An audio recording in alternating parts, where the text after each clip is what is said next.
Thanks, Andrew. We're here for our economic update, and we're obviously talking initial jobless claims first, That's right. which is something that you've been incredibly skeptical about for the last 3, 4, 5, 6, 7 months.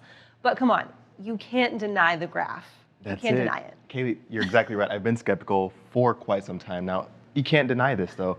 I mean, I don't get too caught up in the details or the numbers, but more so consistent movements. And you hit the nail on the head. We're seeing consistent movement. We just hit another pandemic low, now at 444,000 individuals that recently claimed. Still a bit of an elevated number, but the constant decline and still a far cry from our pandemic high, which was well over 6 million earlier on in the pandemic. Which this trend is great to see, especially because we're still seeing continued talk of people not wanting to go back to work because their employers are just not committing to their needs. They're not committing to what these employees want. What are you seeing in those trends? So that's exactly right. Another good point is that when we're looking at this, those bonus benefits are still at play. And so that's almost creating a market of incentives for employees to like say, hey, I'm not going to return back to the workforce because I'm getting just as much or maybe a little bit more on these unemployment benefits. And so there are going to be policies put in place to kind of show that people are actively looking and really trying to be employed and really kind of push people back out into the workforce. But that kind of brings up a whole other thing is, are these people going to be able to get a living wage? And so that prompts up a whole nother discussion around incentives that companies are putting out. We see some companies putting out $500 signing bonuses and things like that in industries that aren't typically doing that, or creating some type of roadmap to have a higher salary. So some of those incentives, I'm going to give you a little bit of a personal anecdote on this one, right? I work a side gig at Lululemon, been there for 3 years, awesome retail job, love it with my life. They just started offering part-time employees health benefits. Awesome draw to get people back into the workplace, right? Another thing I saw, like fast food restaurants like McDonald's, places like that, Taco Bell offering starting wages of above that $10 an hour minimum, or the $10 an hour that they were offering before. So is that kind of contributing to more people, or trying to attract those people who are maybe reluctant holding on to those benefits of, hey, I'm making more money not working? I think that's exactly it.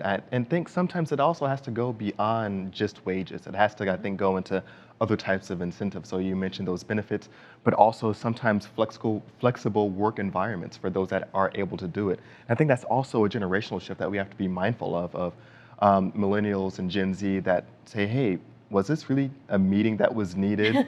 Did we really need to sit here for 2 hours to talk about the next meeting that we're about to have? So I think we also have to be mindful of what type of benefits are going to be put in place outside of those wages. But the other big thing is those minimum wages talks that are being put into place, seeing who's going to actually benefit from those, and why are larger corporations kind of heading those up? I mean, when you think about it, they're able to take those hits a lot easier than some of the smaller mid-size or local businesses can. So a lot of employers have to get creative with how they're going to kind of place these benefits or incentives. So really quickly, when we talk about raising that minimum wage, that maybe $15 minimum, that's kind of the hot button topic. People think, oh, we can't do that because of inflation. You're an economist. Tell the people, is that really how it works? It's not really how it works, but I also have to kind of err on the side of sometimes I think there shouldn't be a minimum wage. Controversial topic, and maybe hot a takes. video for another time. An economy lately? But it might be an economy lately. But when we are looking at it, of course, those more employed workers, more confident workers, leads to more stuff being bought, leads to, of course, more goods being transported throughout the economy. It always ties back to freight. It always ties back to freight. Give us a quick little snippet about economy lately, what that is, and where you're headed with it. Definitely. It's a fun take on quick updates in the economy. A lot of times the economy can be a little bit complicated. Have a great team here, Crystal, Aaron, Frazier, Ethan, Cody.